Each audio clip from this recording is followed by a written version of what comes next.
Hello guys, welcome back to my channel. This video title is What If Issei Was the Son of Great Red. Before I start this video, please like and subscribe my channel. Let's start this video. The dimensional gap, a location that exists in between all worlds.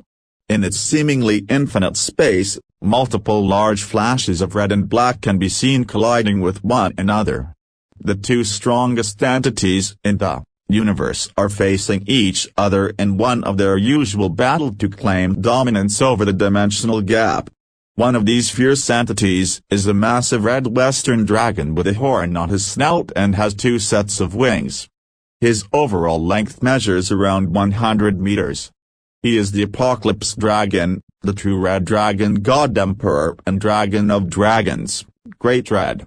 The other entity is another dragon god, one as fierce and strong as Great Red, the Ouroboros dragon god.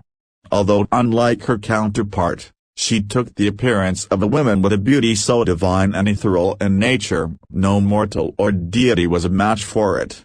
She had long black hair reaching to just a bit below her hips with massive breasts, that even exceeds that of the great seraph Gabriel, the most beautiful woman in heaven, showing a voluptuous figure that could hypnotize any man if she were to let her aura's pheromones take control, with eyes that were a deep black that could hypnotize you with how mesmerizing they were. Her current outfit is a Gothic-styled uniform with various purple designs and a few infinity symbols, but her chest area was open, revealing her overflowing breasts out in the open. She was completely barefooted. Despite Ophis being known as an emotionless being, her current expression is one of anger and is directed towards Great Red. For the last time, Baka Red, get out of the dimensional gap. The dimensional gap was my home, long before you ever stepped foot in it, screamed Ophis as she sent out a large amount of energy straight at Great Red, who quickly dodged it by flying over the attack. Why should I, Ophis? Last I checked, you left for the human world and the dimensional gap was empty of residents, so I just moved in. Besides, like I told you a million times already, this place is big enough to house both of us, so why don't you give it a rest already? Replied Great Red with a sigh. Ophis burst out a great deal of her aura and yelled out, I would never want to share my home with you. I crave silence, and you, with your ridiculous stunts and antics, are the furthest thing from silence. She then calmed down a bit and continued, how about you go live in the human world and occupy someone else's home? He simply answered, no, in the dimensional gap, I can fly freely and do whatever I want without the constant annoyance that occurs in the human world. Plus, I hate how everyone keeps staring at me when I pass by. Frankly, it's annoying. I'm amazed that you were able to live there for a while. I even heard that you created a team to defeat me even though it's futile. Great Red giggled a bit at the last part. How did? I see, you saw it through dreams. No matter, I know it was futile, and that is why I am here to finish you off myself, as I should have done ages ago. So, for the last time, get out of my home or face elimination, shouted Ophis as she flared out her aura, which resounded throughout the dimensional gap. Great Red flared out his crimson-red aura to match hers and shouted in his proud draconian voice, I will not leave, so give me your best shot. Yes, you will know I will not. Both dragon gods shot their attacks at each other at the same time, and when it collided, a huge shockwave reverberated throughout the dimensional gap, which was felt by many of the supernatural races, although it quickly subsided. Back in the dimensional gap, as the smoke clears, both dragon gods were seen relatively unscathed despite the ferocity and strength of the attacks, which would have definitely vaporized any god in an instant or even reduced an entire planet to rubble. It's a miracle the dimensional gap was even able to withstand such might. Ironically, this wasn't even their full power, which emphasizes how ridiculously powerful these two beings are. As both dragons are about to continue their clash, they see something unexpected happening around them. The residue of their power was slowly gathering in the middle of them, twisting and melding together into some type of form. Is this your trickery at work, Black Red? No matter what you do, I will get rid of you once and for all. As amused as Great Red was over her temper tantrum, even he is surprised by this. Despite his powers being able to bend reality and create something from nothing, what was happening in front of him was definitely not from him. So, he decided to wait a bit, and see what will happen. Ophis was not pleased that Great Red was ignoring her, but, for some inexplicable reason, she felt a bit of a tug pulling her towards the form that was being created in front of her, which was crazy considering she should not be feeling any emotions. So, although still very much annoyed with the Apocalypse Dragon, her curiosity got the better of her as she too waited to see what would occur. The form continued to gather the excess energy caused by their clash and slowly began to change shape. First it gathered into a huge sphere of red and black energy and slowly began to form the shape of a dragon with 4 wings, but then it began to shrink and compress into what seemed to be a human form, and all of a sudden, the energy took the form of a baby boy. The boy looked human, but you could see on his black 4 draconian wings that were crimson in color like Great Red. However, it had dark outlines across his wings. He also possessed baby fangs which were visible, black hair with streaks of red, and finally his eyes were draconian eyes, having reds clear out with vertically slitted black pupils that represents true dragon's eyes. Across his body were several reddish-black dragon scales. Both Great Red and Ophis were flabbergasted by what just occurred. Never had they imagined that their clash would result in the birth of a baby. They could feel that the boy possessed both of their energies, making him their son, even though not conceived by normal means. Great Red found this turn of events rather fascinating. However, Ophis's thoughts were a bit different on the matter. At first, she was confused by what happened, then intrigued by the boy, but when she sensed both of their energies within the infant making both her and Great Red its parents, she started yelling, "No way, I refuse to acknowledge that this boy is potentially our offspring. Never have I considered becoming a parent, but no way in hell will I ever sire a kid with you of all beings. The mere thought makes me sick." Her voice sounded more draconian but still feminine this time around, and her eyes changed to that of a dragon's, revealing how furious she actually was. "That hurt a little," grumbled Great Red, keeping an eye out on what Ophis is doing. Ophis decides to take matters into her own hands as the aura around her manifests darkly around her. "This accursed creature is a mistake, one I will correct myself," stated Ophis. Although the moment she said that, she felt appalled by her words. She could not believe she said, but her fury overrode her rationality. She gathered a large sphere of energy in the palm of her hands, enough to obliterate the boy in front of her. Great Red was surprised by her actions. Although he didn't plan for this, he still found the boy to be fascinating and could not allow him to be killed off just like that. Plus, he knew it would annoy her, so he decided to try and stop her from killing the poor boy. However, before anyone did anything, the boy suddenly appeared before her and was looking at Ophis. Unknown to both of them, while Ophis was having her temper tantrum, the boy was slowly making his way towards her, despite the immense aura surrounding Ophis, and being a baby not knowing what hostility is. He slowly made his way towards her until he was a few centimeters in front of her and looked straight into her eyes, knowing she was his mother. Ophis stared into the eyes of the boy, seeing his innocent beautiful eyes looking straight at her, almost as if he is looking straight into her soul. He, on the other hand, reached out to her with his little hands and was about to touch her hand that was filled with immense energy. Should it touch him, it would quickly kill him, despite being the spawn of both dragon gods.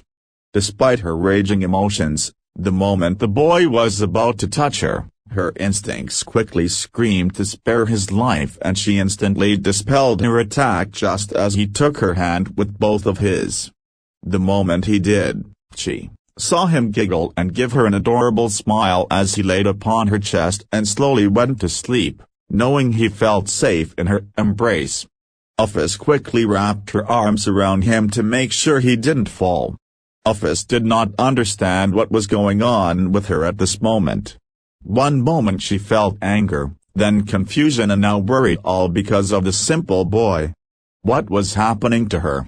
So many of these emotions were new to her, as she has never, in her lifetime, felt them. Now, she felt the need to protect and care for the boy despite the fact that he is also his child. What she was currently feeling was her motherly instincts kicking in, finally acknowledging the boy as her son. All negative emotions that she was harboring suddenly disappeared as if it was all a dream, leaving behind a mother's love. As he lay in her arms, she displayed an expression that no one, not even Great Red, could believe.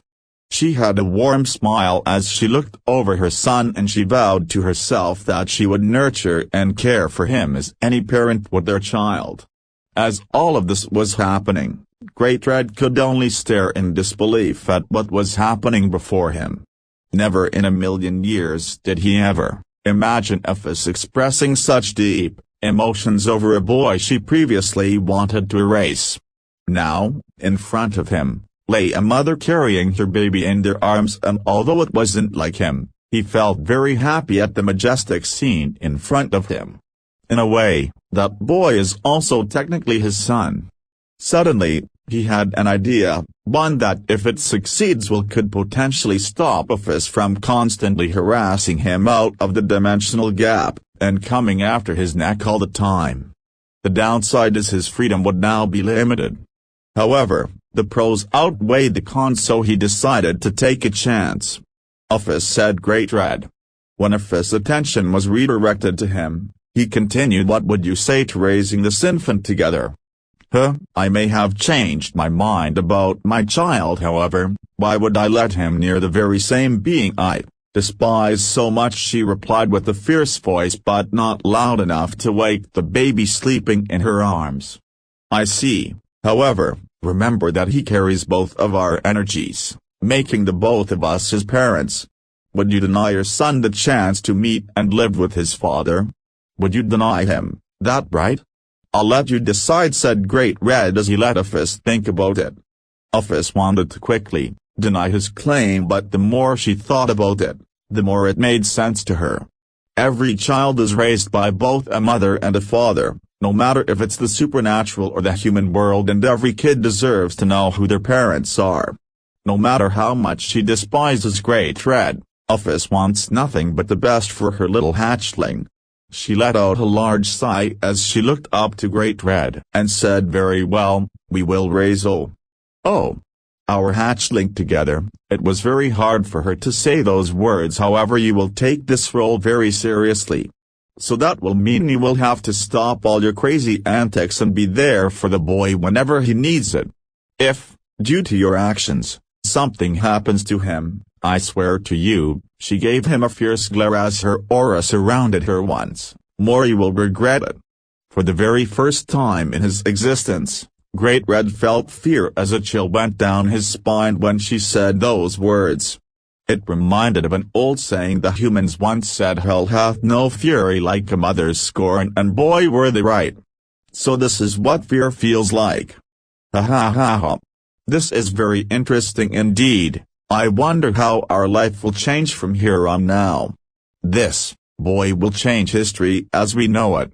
I can't wait to see what you will do, my son, thought Great Red as his body shined in a bright crimson light, and out came a tall man with a muscular build possessing blood-red hair, wearing a red coat with black jeans. I understand. He flew towards Ophis and looked at the baby who slept peacefully in Ophis' arms. I have to admit, he is adorable, he thought, as he poked him a bit with his finger, which caused the boy body to rustle a bit. The boy in his sleep suddenly muttered Mama, Papa, as both dragon gods got very flustered and amazed that the boy could already speak as well and being recognized as parents.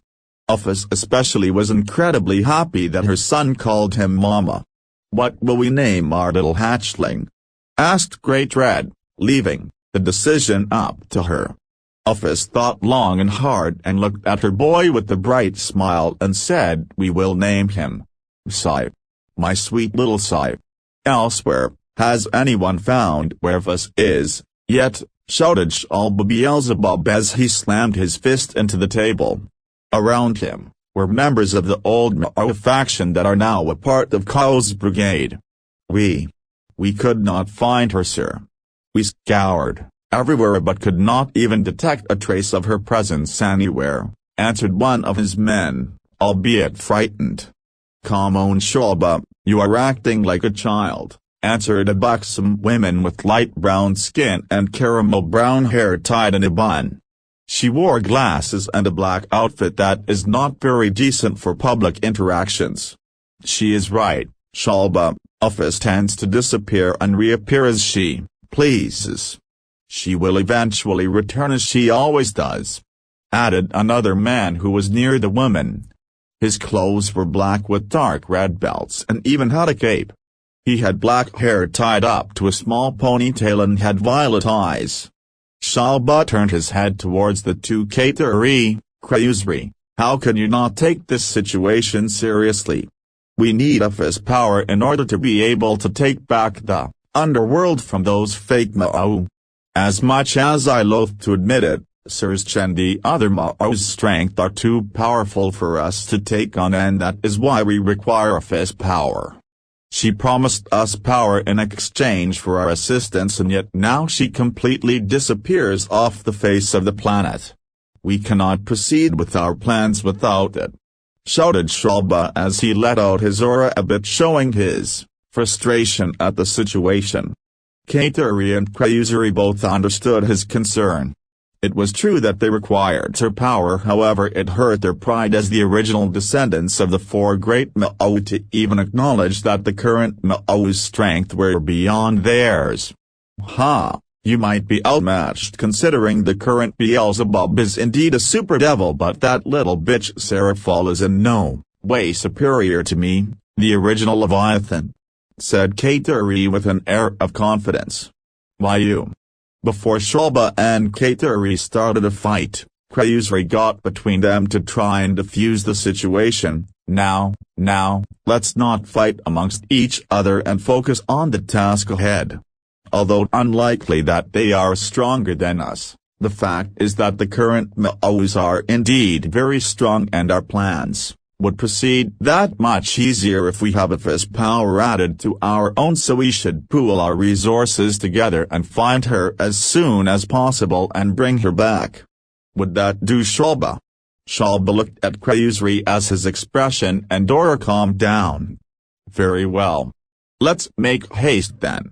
Men, scour every inch of this planet for her, but make sure your activities remain hidden from the three factions." Beckoned Shalba as one of his men asked, "Should we enlist the aid of the other factions within Chaos Brigade?" "Those weaklings are useless. Angels, humans, magicians are all worthless. We will use them if the need arises. Now go." His men disappeared via magic circles to begin their search. "Soon, we will reclaim what is rightfully ours and claim this wretched world for our own," sneered